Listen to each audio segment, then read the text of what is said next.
Alright, so here I am with my new acquisition.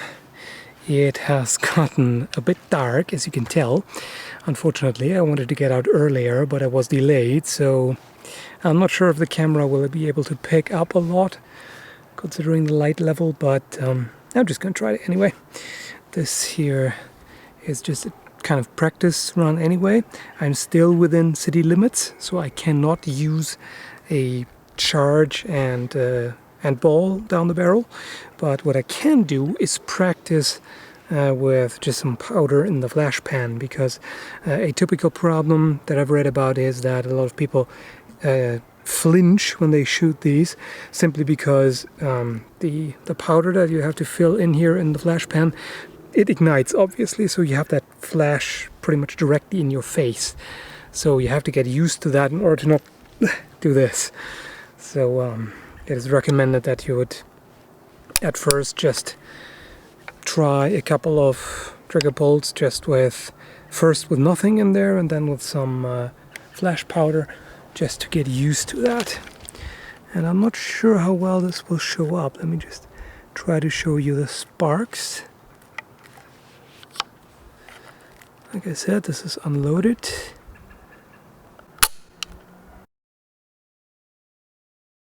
There you go. So definitely getting sparks. And I have some priming powder right here, which I'm going to use to fill in a little bit. Okay, so now I'm going to try to carefully trickle in some powder here. Alright. So let's see how that works.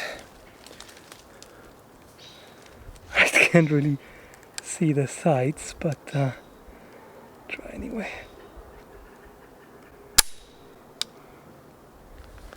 That was not much of anything.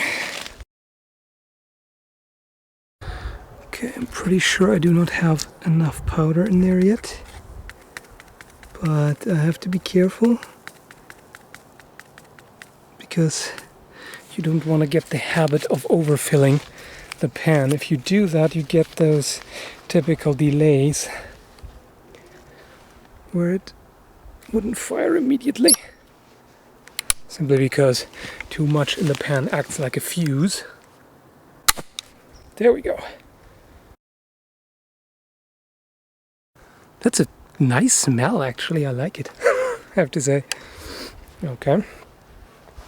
I do also notice it's important to keep your face away from there, because there are some burning embers flying off, and you obviously do not want them in your face. Okay, let me fill in some more. Again, not too much. That may not be enough.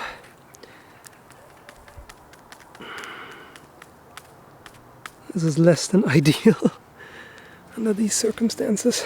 Alright, I can say that figuring out the right amount of powder at first is not super easy. Okay, let's try this again. There we go. It definitely takes some getting used to have that ignition right in your face.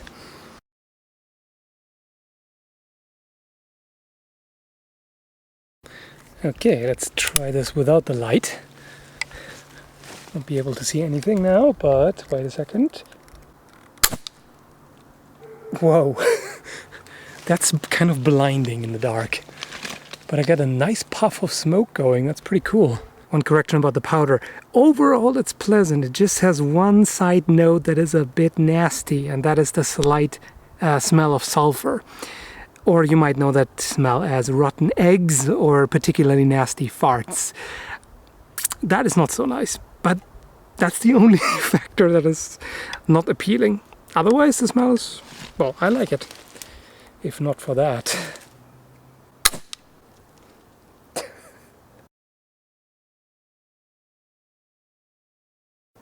Yeah, I can tell.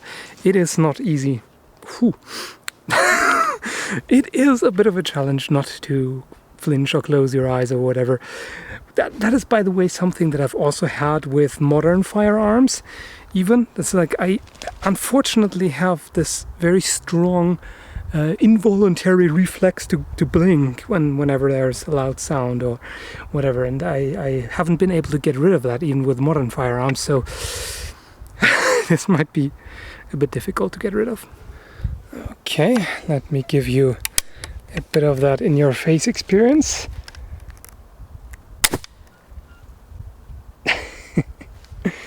Pretty cool.